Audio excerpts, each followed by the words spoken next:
Aquaba. Welcome to Expat Life Ghana. I'm Tony. This is my wife, Ayo. We're documenting our move from Texas to Ghana as we go beyond the return. And in this video, we're talking all about Ghana schools. Woohoo! So let's get this video started.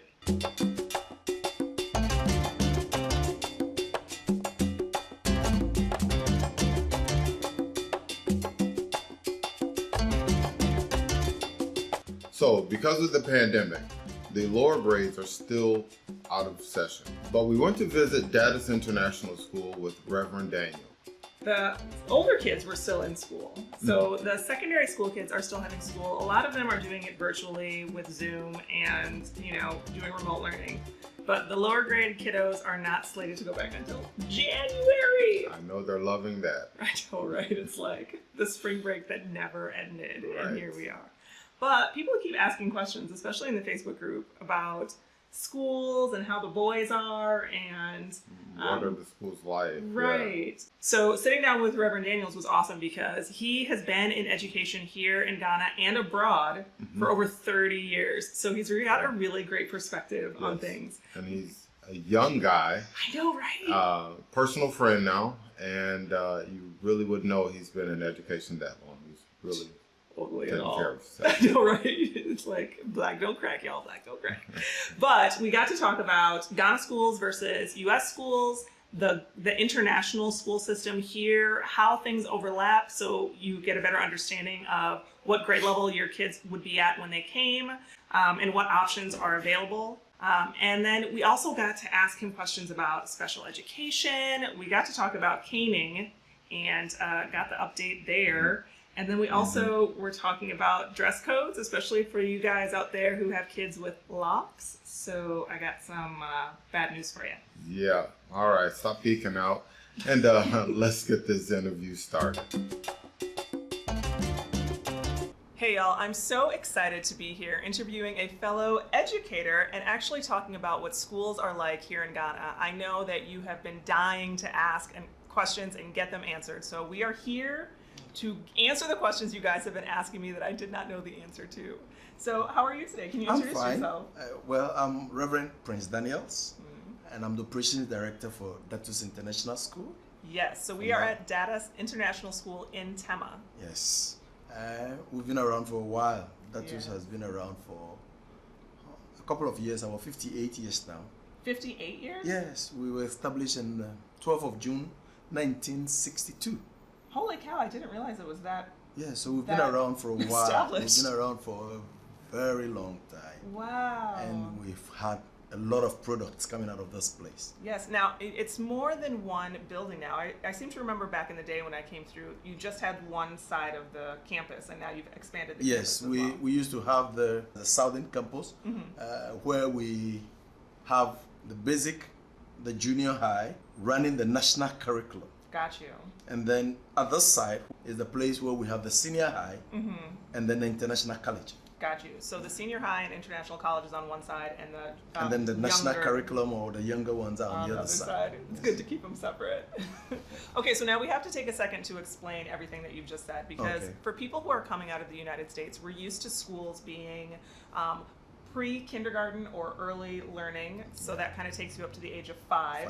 And then you start elementary school, 1st grade through 5th grade. Yes. And then middle school is 6, 7, 8. Yes. And then high school is 9 through 12. Yes. Is that similar to how things are done here? Okay. When we talk of the national curriculum, we have it in the same groupings, but we have it in the nursery. Got you. Which covers the formative stages. How old? So from with the 6 months, national curriculum, from 6 months? Yes, from 6 months.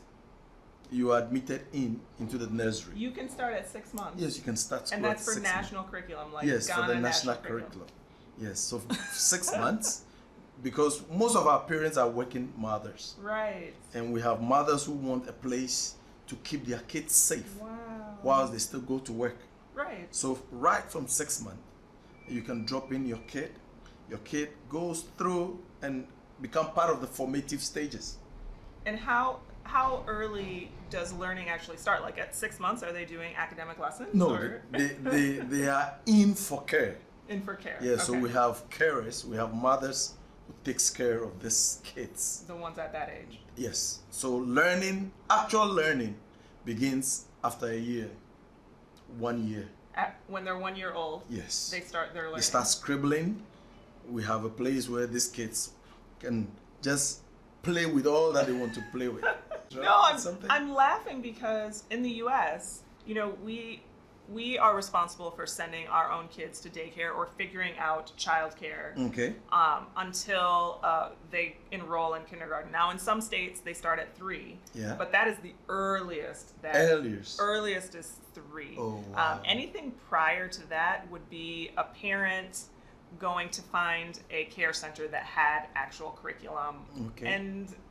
And it's not uniform. You know, it will depend on Wow. what you found. So you might go to a church daycare, you might go to a Montessori style daycare, you might go to just a home daycare, and they're all going to be different. There's no uniformity in it. Yeah. With our system, right from 6 months, you can enroll a child into a Montessori or into a daycare, because all the schools have an attachment of a daycare. Most of the schools have attachments of daycare where kids from 6 months can be brought in and they are cared for until they begin to talk. Do they talk earlier here? Because I feel like that's a lot of education. Somebody would start early. Yes, Wow. they don't necessarily talk early, but Okay. for the fact that they are in that environment, so the learning environment begins very early with the kid. Right. And which is amazing because so yes. much brain development happens when you're Exactly. when you're young. And with the caregivers who are also educationists or those who are educators, they begin to introduce the kids gradually. That will get these kids ready for the formative stages. That's amazing. I really, you know, I'm always envious of states that have early childhood education as part of their standard for services for the community, and there are other states that really don't. So they don't have their kids start until 5.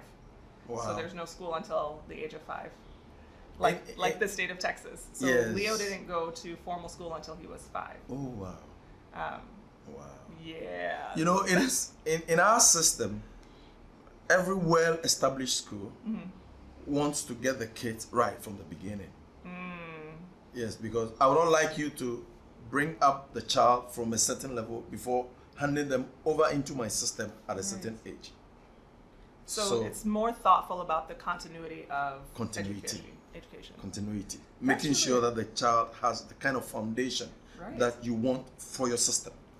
That's amazing. Okay, so we kind of have a better idea about the different levels in terms of age. And they seem like they kind of mimic the United States system. Exactly. So that works really well for transition. Yes. When it comes to the age differentiations, I think it's just like the US. It's just like the Yes, because all the way to 5 or 6, you are still in the formative stages. Right. Kindergarten. Yes. Then from there, you start your early school or lower primary from year 1 to year 6. Got it. Okay, yes, that sounds very So similar. it's almost similar to Yes. the US system, just that maybe we may have different names. Right. We have primary school, we have junior high school, we have senior high school. But it's almost the same when you look at the ages. I think it's always the same. Well, so here's another question that comes to mind is what is the difference between an international school, the national curriculum, and anything else that's available? Like, how are those different? Okay. Ghana education has its own curriculum. So that's like the entire country has a curriculum. Yes, we have a curriculum dictated that, from up high. that is dictated from up high, and it takes care of from kindergarten all the way to the university. Oh, okay. All the way through university. Yes, we have And a university is curriculum. 4 years as well. 4 years. 4 years. Okay. Actually, we're told that it's 3 years, but there's a pre-uni. You do 1 year pre-uni Oh, okay. before you start your actual course. So after you graduate, So- you go to pre-uni, and then you have 3 years of Yes, university. but it's all counted as 4 years Right. in your study in the university. Yes. I mean, I think in college in the U.S., you kind of go through this year where you're taking your basics Exactly. and you're getting those out of the way. So you may be introduced to all kinds of subjects, then you are informed well to really start whatever you Your want to do. focus. Okay. So with the national curriculum, it is designed in such a way that you are put into maybe the arts, the business, the sciences, or maybe craft, Got what it. you call vocation, How early are you assigned to one of those tracks? senior high. Senior high. So not until After you do your basic education, which is junior high. Okay. So junior high ends the basic education. Okay. Then senior high, you are allowed to fall into one of those categories. Wow, that's So- really interesting. So when you are going to senior high, you may decide to do general arts, you may decide to do business, you may decide to do science, or visual arts, or craftsmanship. So when you pick, who picks the track? Is it based on like school performance, student interest, like vocational outcomes that the student is looking for? Or In Ghana, there are two major things that plays on what you can do. I think it's an unfortunate thing, but I think that is the right thing to do. oh no, Yes, you know, I'm afraid of what you're gonna say. yes, I have studied some other educational systems, and I realized that that clause that allows children to go this way or that way, it's really affecting a lot of our kids. How so? Reason being that if you don't get straight A's, or if you don't do excellently well after your junior high, it is very difficult for you to fall into the sciences. Because it's so competitive. There's so many people trying Exactly. to get it. You need to get straight A's to be able to do science or engineering. Well, if somebody's going to be building me a bridge, I kind of want it to stand up. I want the A student. But you know, But I get I am what you're looking. saying. Yes, I'm looking at a child who is just coming out of the formative stages into the basic. Well, a lot of factors may affect the exams, Right. but that child cannot be ruled out of becoming an engineer. Right.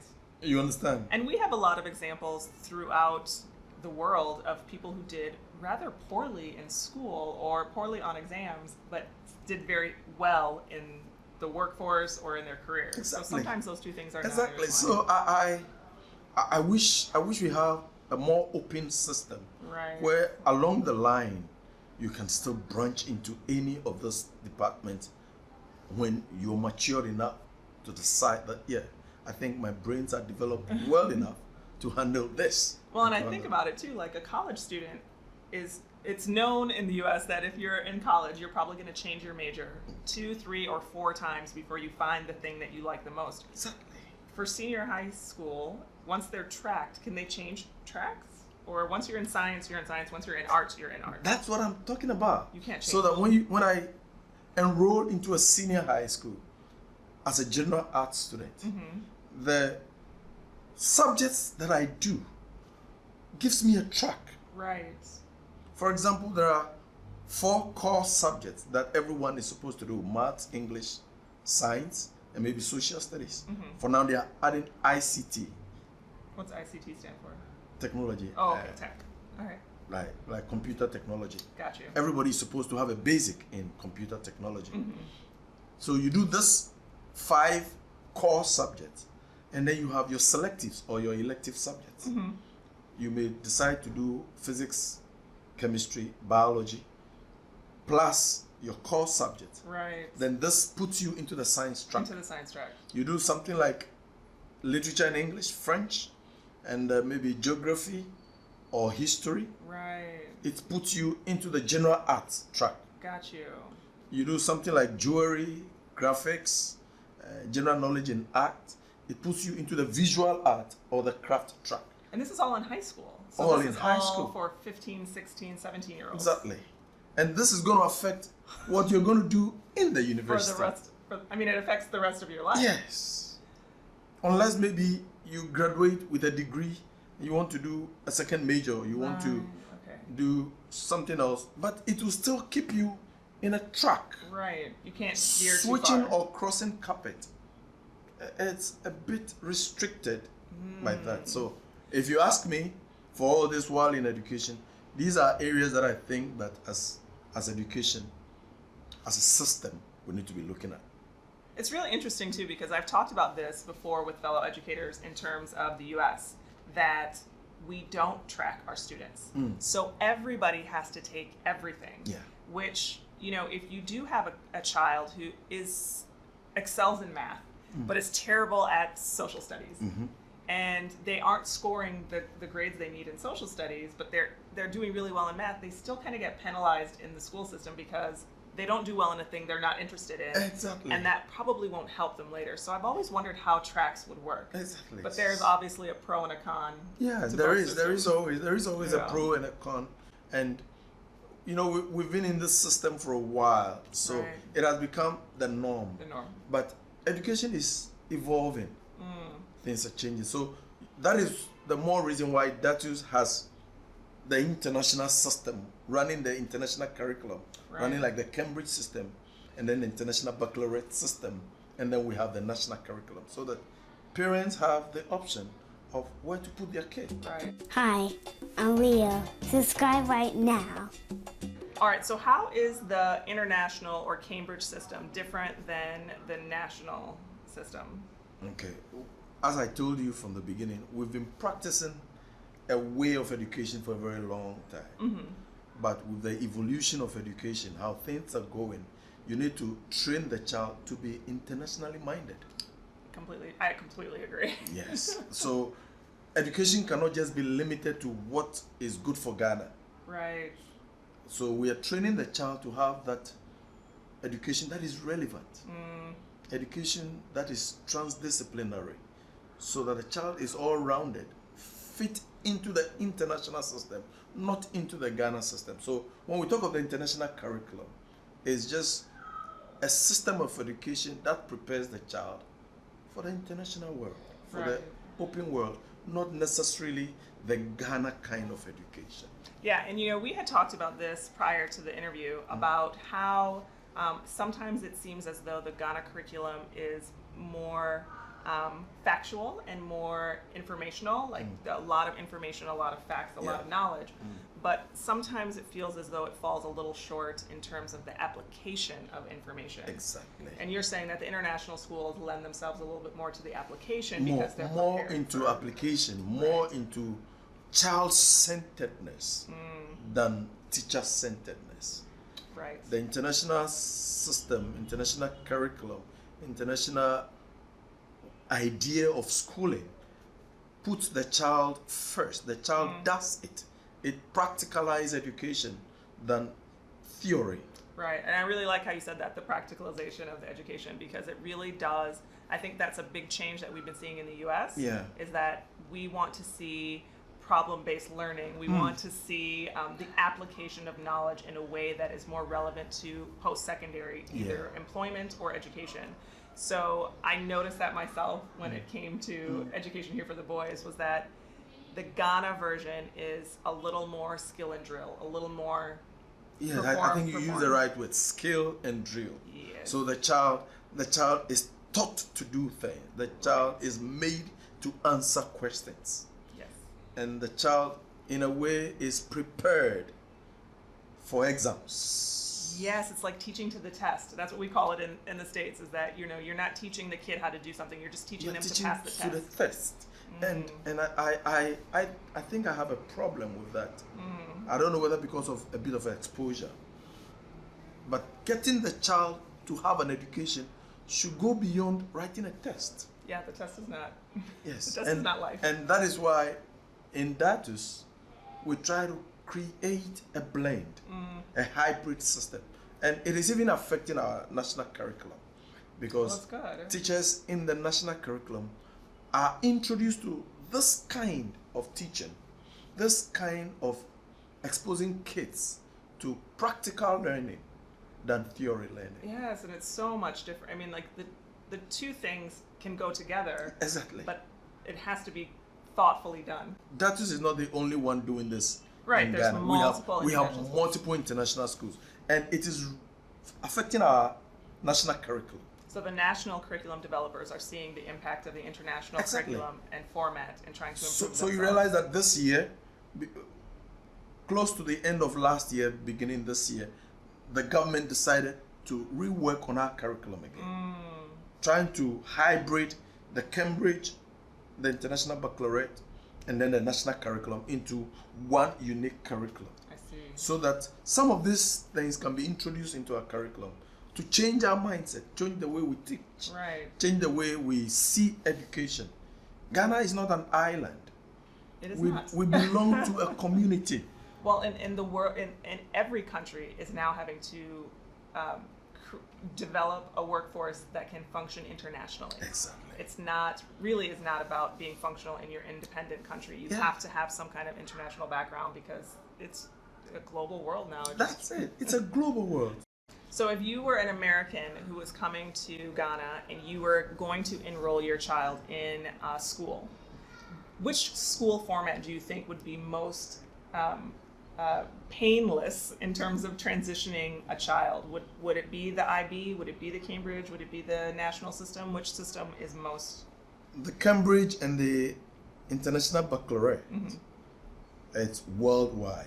Okay. So irrespective of which country you are coming from, you can easily get yourself into the Cambridge or the International Baccalaureate and you fit into it. Got it. If you really want to know more about Ghanaian culture and Ghanaian way of doing things, you may have a blend of both. Okay. And then what about parents who are thinking about coming and doing homeschool? Can you homeschool your kids in Ghana? If it is the national curriculum, it does not make so much space or it doesn't give room for homeschooling. Okay. Just because the testing lines or the assessment procedures are restricted to school base. Got it. So Okay. if you are finishing junior high, you need to write a BEC, Basic Education Certificated Exams, which is school-based assessment. Right. It is related to schools. Yeah. So Even if you do homeschooling, you need to register with a school to write a BEC to write the exam, otherwise you can't graduate from your middle to school. a senior high. Right. You understand? Yes. But with the international system, rooms are made for that. You Okay. can just do the Cambridge homeschooling, do it in the house, register with the British Council, and still write the exams and get your either the IGCSE or your AS level or your A level. You can still do it from the house. Okay, so that's good to know. If I know there are people out there who have been homeschooling in the U.S. and they wanted to continue. So if you decide that you want to continue homeschooling from your home state and you are still a property holder and you're still connected to the United States, you could do that. Or if you you could wanted do to homeschool here, Yes, you would you just can. connect with a Yes. an international or Cambridge-based school so that you could maintain your homeschool status. True. So how much does this education cost? Now, I don't want you to tell us how much your school costs. I'll just give you brackets. But yes, I mean, if Open you, brackets, yes, isn't it? that is perfect because we have people who watch who are in Greater Accra, who are in Kumasi, who are in the northern Volta. So they're from all over, and they are going to find a school that's convenient to them. Okay. But I just want to give everybody a basic idea of what tuition looks like. Right. So now, if you go to a Ghana curriculum school, so a Okay. Ghana public school, is there a fee associated to sending to school there? Okay. So, according to our government policies, if you are doing the basic education, according to the government policies, it's supposed to be free. Okay, and that would be from nursery through from 12? year. Let's take it from year 1 Year 1, all the way to senior high. all the way through senior high. Okay. But if it's a private owned institution like Datus, which does not receive any funding from government, which does not receive any support system from government, you are made to pay a fee. Okay, so the public schools obviously get subsidized from the government, and Yes. so they provide a free education Free for education, students. everything. But if you are going to a private school, institution. which would be an international school that's either running Cambridge or Yes. IB, that there's going to be a fee involved going to be because a there's fee. no subsidization Yes, there's going to be a fee. from the government. There's going to be a fee because they have to fend for everything. They have to Right. fund everything. Right. So you have to pay something. So the fee, if you were to give like a general, because I've seen some numbers where people have said that they've been paying $25,000 US a year for tuition for a child, and I was like, wait, what? The moment you mention that, then you know you are into the Cambridge system. You are into the IB system. But that is on the high side. Yeah, I was on- like, I had a little baby heart attack. That is way on the high side. Okay. Way on the high side. And there are some elite schools that will peg their fees there because maybe of demand. Got you. Yes. Okay. With demand, price goes up. When a lot of people are trying to subscribe Right. to your school, your price shoots up. But So what's like the cheapest you can normally you should be looking at between 5,000 US or Ghana? 5,000 Ghana cedis 5,000 Ghana cedis. to 15,000 Ghana cedis per term. And how many terms are there in 1 year? 3 terms. 3 terms a year. Yes, 3 So terms. you're looking at 5,000 per term. It Yes. would be about 15,000 Ghana cedis. Yes, per At term. at 15 per term, it would be about 45,000 Ghana 45,000 cedis for a a year. year. Okay, so Okay. you can just work your Yes, Your and they mathematics don't, around. and you guys don't like it when I don't convert all of these things for you. But the current rate today is 5.9, so about 6. So divide that 45,000 by 6, and that would be your high end number.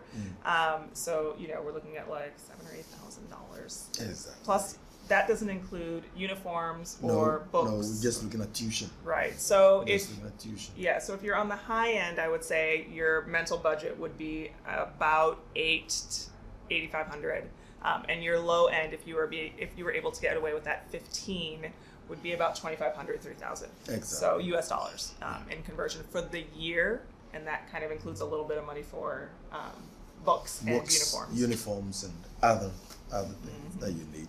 When kids go to senior high, it sounds like most kids board for senior high. Is that pretty consistent? Senior high school is a boarding system?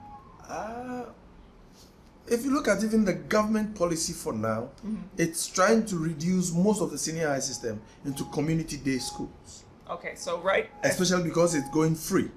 right. When it's community day school, the Price expense of government in keeping kids in school is not as high as trying to keep them in the boarding house, Right. feeding, electricity, utility, Right. and all those things. So, but most of the private senior high schools try to keep the kids in And they're boarding. the boarding house. So I hope you guys are hearing this correctly.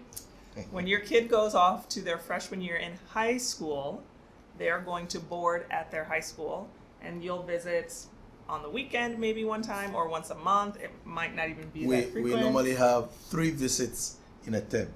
3 visits in a term. Yes. 3. So the child, Visits? we normally do 14 weeks in school. And So- the 3 visits for 14 weeks. Yes, there's a midterm. So you do 1 visit before the midterm, and then after midterm, which is a bit longer, you do 2 visits.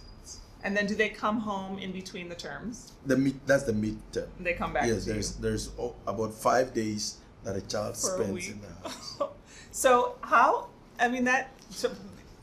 I know people, okay, I've got kids in college who nervously have sent their 18-year-olds out into the world, and some of them do not do so good, like not clean clothes, they don't know how to cook anything by themselves. That's the essence of the boarding house. So The that's essence- why you do the That's boarding. the essence of the boarding house, to get the kid out of the comfort zone, bring him into the real world, learn to socialize, learn to do things for himself, learn to fall into a regiment. Because in the boarding house, the bell goes and we rise up. You don't sleep till 9. You don't know sleeping in? You don't sleep till 9. The bell rings in the morning, 5:30, and everybody is supposed to be out of bed. You have maybe from 5:30 to 6:30 for everybody to finish bathing. Then breakfast is set maybe at 7 o'clock. So it regiments you a bit. It puts the child into a regiment. You learn to live with time. But I mean, I can understand too. so if you do homeschooling throughout, and you are staying in the comfort of your home, You think that's bad? you always get up when you want to get up, sleep when you want to sleep, walk out when you want to walk out, leave your things wherever you want to leave them. It's not okay. okay. I didn't say that. You said it. I said it. Okay, so for those of us who have struggled with sending kids off to college and not sure if they were quite as ready to be independent, what you're saying is the boarding allows an opportunity to develop independent and socialization skills under the watch of teachers who can then guide Yes, them. we have house masters, Right. house mothers who are in charge of this. Your child is not just left. Right. The child is kept and trained. So that, I mean, you know, you get a little like, I think a lot of parents out there got nervous a little bit when you said the boarding, but I get it. Your kids are absolutely safe Yes. in the boarding house. They're still such babies. They're only like 15. 15 is not a 14. baby. Like, 15 years, it's you can still sit on my old lap. enough. No. At 15 years, the child should start taking responsibility for some things. Yes. After they finished, I've heard about the year of service. Okay, that's after the university. Is that after After university? tertiary, yes. Okay, After so tertiary, after, you do a year of service. A year of service. got you. And that's for the government. That's even those in the private universities. They are all expected to do a year of service. All right. So so they go to the boarding for secondary.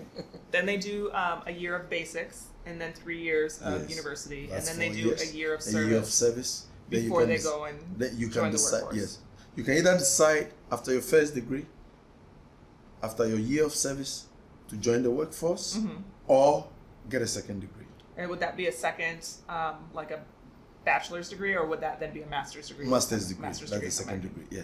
So if there were a parent out there who has a student in a U.S. school, they want to come to Ghana for a while, do they mentally need to prepare themselves to send their high school graduate back to the U.S. to go to college? Or do you think the colleges that are available here are comparable They are. to what is in the U.S.? Yes, they are. You can bring your child to a college here, and you are sure that when the child successfully goes through the college here, he can fall back into the university and do university education outside there, And still or be- decide to do the university first degree here, go and do his master's out. It's interlinked. You can easily fall in and out anywhere, and you can get whatever you need. Got you. Well, talking about interlinked, there was a conversation in our Facebook group recently about caning in schools. It belongs to the days of old. They don't do it anymore. It belongs to the days of old. There's still people who are saying they Corporal cane punishment is out of the classroom. for everybody. For everybody. For everybody. Because I was still hearing stories. Ghana belongs to the global world. Yes. Previously, we were on our own. We were doing things for Ghana. Right. We are now opened up to the international world. So we- Corporal punishment is not in the schools anymore. So we can all relax. Oh, you can. You guys, it was lit up in that Facebook post. Everybody was getting really upset and Oh, worked up wow. about the idea of bringing their kids and having them You be know, punished by anybody. the days when you need to get kids to do things is fading out. We're in a time where the kids need to do things for themselves. Yes. So I mean, it sounds good. I want to make sure everybody knows no caning. no, there is no caning. But now there is also, no caning in our system anymore. we had someone else who was asking about boys and dreadlocks and hair. Do they have to cut their hair, and do girls have to cut their hair? In the national curriculum, which was solely designed to take care of Ghanaians, gives us a Ghanaian look. So when a child is going through our schooling and is going to a public school, Yes. there is supposed to be an outfit, a look. But in the international schools, we have kids with dreadlocks, with braids, coming to school. And there is no problem with that because globally Global we law. belong to a system now.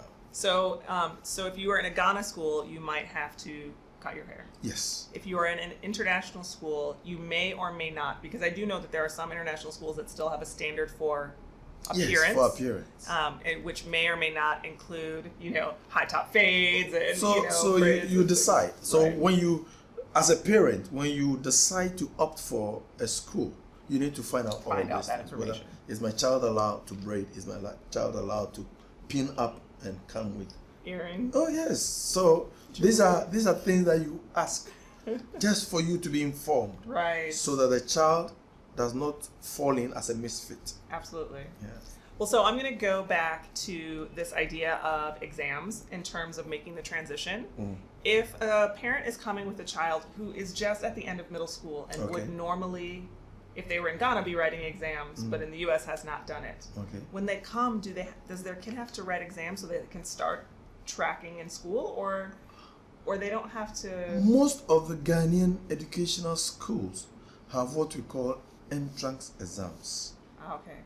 Whatever system you're falling into, there is a need for a test for us to determine your level and your grade. We So do can they that take in that entrance assessment. Can you take a child that's older and put them in a lower grade because they didn't test well? No, Okay. we will always put you at your right level with an intervention. Ah, I see. Okay.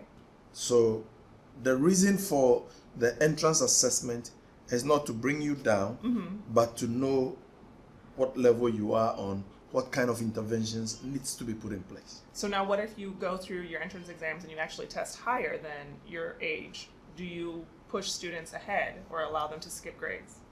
It depends on the IQ, Okay. the child's IQ. If the child's IQ is way beyond the class that you're trying to put the child in, you are doing the child a misservice, because you'll be drawing the child back. The teacher in the class cannot say that. You see, learning is not individualistic in the class. It's supposed to be holistic. Right. So the teacher is trying to carry everybody along. Right. This child is already way above all these kids. So you may be pulling the child back. So that child may be pushed a bit ahead of his age mates, Which I just love to because hear. of his IQ. I love to hear that, because in the US we don't do that. You'll have a class where you have students who are GT along with the average Students. and also the students who need remediation or intervention all in one group. And as a teacher, it's very difficult to meet the needs of a high level student, an average level student, and a low level student all at the same time. Especially if you have a class of 30 right. or 25. I've always wondered what in the US, like, what is the thought process to putting kids together like this? So- Very difficult. So we try to do that segment. So on the other end, what if you have a child who is special needs, who has autism or a disability? Do they have special schools for them? Do they go to school with everybody else? It got to a time where we decided to do all-inclusive education, where kids who are not highly autistic, whose problems are not so vast from the rest, are integrated into the normal system Got you. to school with them. But if the child's problem is very high, there are schools, special schools for them. There are special schools for them. But we're trying to do an all-inclusive education where kids are not set aside because of their disability. Right. So if the child is able to reason upright, the child is able to sit, the child is able to concentrate a bit, and the child's deficiencies are not so vast from the normal child, you do an all-inclusive schooling for that person. So if a child had just a mild learning disability, or maybe some mild cognitive delays, they would be allowed to They will be allowed to school with their peers. And does the school then provide interventions to help them catch up? Or Exactly. does the parent have to pay an additional fee or amount for extra services to make sure that they stay on There are track? some of them that you need to pay extra services charge Okay. because the child needs an extra attention. For example, I have some kids here whose parents had to, it's necessary that they employ another person to be with the child in the class. Okay. And so that would fall to the parent. Yes, that would fall to the parent. All right. That you need to have an assistant. Right. Apart from the class assistant and the teacher, there should be a special assistant for your For child. just the child. Exactly. Especially when they're going out to play, when they are going for break, there should be someone with that child to make sure that that child is being taken care of. Actually, and we do that in the U.S. as part of the public education process, but Okay. I like to know that that's still something you can do here. Yes, that's it still is. okay. It's available here. All right, so that leads me to my I feel like I could ask you questions all day long Please about do. school. Please do. Take your time. But, I think a lot of parents also worry about the facilities themselves. If their students will have access to computers, are they going to have access to athletic equipment? Are they going to have access to sports and dance or cheerleading or, all of the things that we put our kids into in the U.S.? Your face made it funny. Was it cheerleading or was it? I'm just trying to look, Or music, like, will my kid be able to learn how to play the tuba? And the reason why I had that funny face was, I happened to be in Korea for a while. Yes. And in the Korean system, it is so structured that a child goes to school till 2 o'clock in the afternoon, and from 2 o'clock to 5:30 or 7 in the evening, the child goes to all these kind of academies, all these institutions that have all these things in place. But in Ghana, our education right from the onset was not structured to have room for all these. Right. Current education is falling with extracurricular activities as part of school system. So it is very common for you to have schools that do not have all these. But for private schools and public schools, or just public schools? Even private schools. Even private schools. Yes, but all schools are trying to move up to that standard where every school should have all the facility. Right. To give the child that extracurricular room to do whatever the child wants to do. For example, when you come to school, we have a vast land. We have a football field. We have a basketball field. We don't have a swimming pool yet. You guys we're very close to the ocean, so it does kind of seem silly to make. Yes, we don't have a swimming pool. We are now trying to put up a music lab. Yes. Where children can go into music, language lab. Yes, we are trying to come up with all these things. But it is very common for you to find schools that do not have all these things in place. Nonetheless. Do most have access to computers? Yes. Do most? ICT, which is information computer technology, is becoming a necessity for every school. Right. So every school is supposed to have a computer lab. Okay. It's a requirement. Yay! It's a requirement. And now kids are supposed to come to school with their tablets, with their digital laptops. devices. Schools are connected to Wi-Fi. You can always have internet access.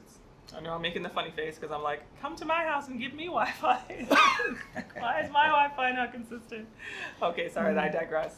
I really appreciate you sitting down and answering all of these questions because I know that people out there have really, they want to make the move, they want to come to Ghana, they want to live here, but they're nervous for their children and how their children will transition. And if they are doing them justice by making a change like this. So I just wanted to provide a little more information so that they could weigh the pros and the cons themselves as they're considering it. Before we go, is there anything else that you think is important for an American in the diaspora to consider before coming here in terms of education? Oh, what I can say is that we have evolved. Ghana is no more a village, as people used to know. Excuse me to say, people think Africa is still that ancient, still living in the caves. Yes. We have moved ahead. Ghana has come so far. We are part of the global village now. And whatever is out there, you can always have in Ghana, including education.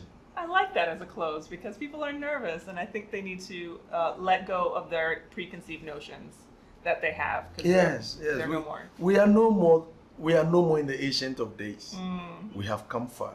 My school, I can boldly say that you can have an education that you want that may not differ so much from the education you have in the US.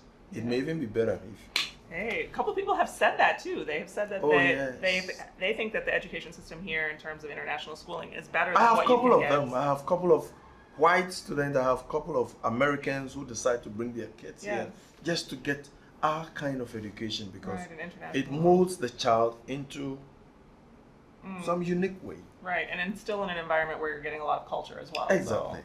Exactly. Well, I am totally going to come back. So hopefully next time we can sit down and talk more about curriculum or Okay. just chat about education. I could talk about it all day long. So I Okay. really appreciate you sitting down with me today. I'm grateful. I'm And- grateful you make time to come and then expose us to the world. Yes. Next time I want to do a tour of the school and share the school. Right now schools are still closed because of pandemic. Okay.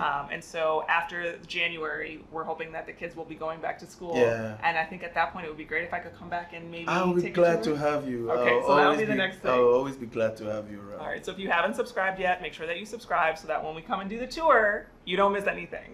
Thank you All so right, much. thank Nice you so much. having you around. Nice having Thank you. Okay, so as you guys could tell, I completely could have sat down with him and talked for like another 2 or 3 hours. Even after I was done, I was like still asking him questions. He's like, I have to go. Kids are still here. Right. So, but I'm going to sit down with him again. Yes. I think there's a second part for the interview.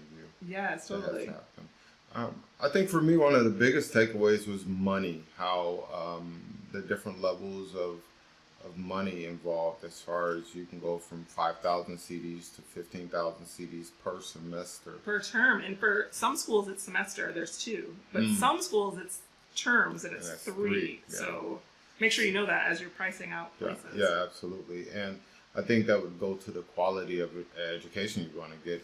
The higher up you're paying, the more you should expect for your child's education. Yes. And the government schools are supposed to be free, so Right. there's that to keep in mind when you are looking for schools. You may want to try to find who has the best government school or where the best government school is. Yeah, and for secondary schools, for high schools, remember it is super competitive because of the tracking. So if your child is science tracked, that school is super competitive, and it's going to be very important that your child scores well on the placement exams when they transfer over. So their exam scores actually have to be pretty good, especially if they want to go to some of the elite schools. Yes. Those schools are still boarding. So those kids are still in. Still boarding right now. So I know that there's a shift now as far as government goes, which is what we talked about in the interview, that kids aren't going to be boarding because of the cost and expense and trying to make all of schooling free. However, as of this moment right now, your kid still boards. So cry my tear of like sending my kid off. I don't know what I do. But anyway, I got a couple of years before I have to worry about high we school. don't worry about that for a little bit, yeah. I liked knowing that your international school, you're going to want to be mindful of whether you're getting the IB curriculum, Cambridge curriculum, or what exactly the curriculum is. But it's good to know that there are options that are going to overlap with the United States education system. In case you decide that your children might go back to school in the States for college, or you might send them back to school. At some point, you might move back yourself. So it's just good to know that, like, they're not going to lose ground, and they're still going to be able to keep pace. Yeah, I was more impressed with his facility in particular, the Datus International School, where he's at. They had computers, the science labs. I mean, it was a very, very well put together school, and it's a big school where it's divided by a street, and the lower grades are on one side, and the second, or the secondary and the college kids are on the other side, and I like that they're separate too. really big campus. So I was really impressed with that. It's one of the oldest ones. Yes, yeah. So I was really impressed by how coordinated things seem to run there. Yeah. And that it's a seamless thing. And he really talked about how important it is for the schools here that they want to start a student in as young as possible so that they have this continuum of service, which I agree with altogether. The other thing that when you talk about money, I have to come back and remember about the special education conversation. So we talked about special education with him a little bit. If you have a kid who has autism or an intellectual disability or a learning disability, there are options there, but you should know that it might cost you. And that was like something that I know people have written in with concerns about their student with dyslexia, or their child might have mild to moderate autism. And I hate phrasing it like that because Anyway, that's the educator in me, but it's good to know you can get those things. Yeah, and I think he said, you're paying for them to be with that child. And, right. And And you're getting hands-on service that you're paying for, and it's going to be quality once you pay for it. Right. And the other part of that, though, was that if you have a child who is physically disabled or has mobility issues, I didn't see any kind of handicap accessible ramp or elevator to get up the stairs, and I haven't seen the majority of places that we go. I don't see that. You don't see that. I've also not really seen anybody in a wheelchair, like not a traditional wheelchair that you would think, but that's weird. There's some out there. But as far as going in and out of buildings, things like that, we didn't see. Yeah.